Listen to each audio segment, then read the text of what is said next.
మరి భార్య భర్తలు మనసులు కలిసిన మాటలు చేతులు కలిసిన సప్పట్లు అంటారు.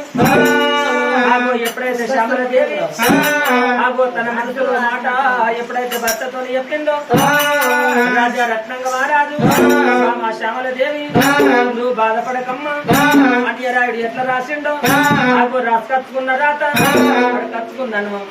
మరి కర్మం లోపల ఉన్నది మరి కాక తీరదమ్మా.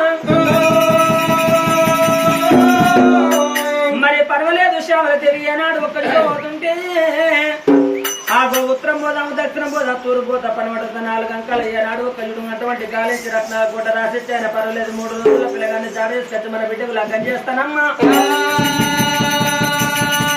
రాజా రత్నంగ మహారాజు పరమా శ్యామలదేవి నా తోడ పుట్టిన అక్కలు ఉన్నారా నా అక్క కొడుకులో తీసుకొచ్చి అలుగుతోని బలిమితో లగ్గం చేస్తున్నా నేను.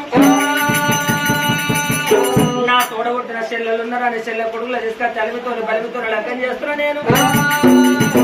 ఎంత మాట మాట్లాడుతున్నామ్మా అయినా ఒక్క చూడవుతుంటే నీ ప్రాణం పోతుందని బాధపడుతున్నా మన బిడ్డకు లగ్గం చేస్తున్నా సంబరపడుతున్నా నేను. 12 బాధ కడుపులో దాచుకున్నాడు రాజా రత్నంగ మహారాజు. మంత్రి వాళ్ళకు ఒక మాట చెప్పిండు, కొడుక మంత్రులారా నేను ఒక పిల్లగాని జాడకెళ్ళిపోతున్నా. నేను అచ్చదాకా నా భార్య ఒక్క చూడు అటువంటి మన ఉంటే పర్వాలేదు, ఒకవేళ నా భార్య ప్రాణం మీద నేను అచ్చదాకా అగ్నిదానం చేయకమన్నాడేమి. వెంటనే దులుపుతో గుర్రాన్ని తీసుకున్నాడు రాజు. ఒక్క చూడవుతుంటే అటువంటి పిల్లగానే జాడకు బయలుపోతానన్నాడు. ఏమంట ఆలోచన చేసిండు, నా తోడ కొట్టకున్నా నా తోడ వెరగకున్నా నా పెద్ద నాన్న బిడ్డ ఆగో ఏనాడు ఒకయుడు భద్రాచల పట్నం లోపల వెంకట మహాలక్ష్మి గర్భాన 5 కొడుకులు జన్మించినాడు. 4 కొడుకులకు లగ్గమైంది. ఆగో చిన్న కొడుకు లగ్గం కాలేదు.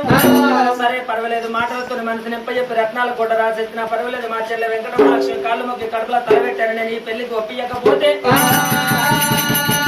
నా ఒకయుడు రత్నంగా రాజు కదా. వెంటనే గుర్రం తీసుకున్నాడు రాజు. ఒకయుడు గుర్రం మీద కూర్చుండి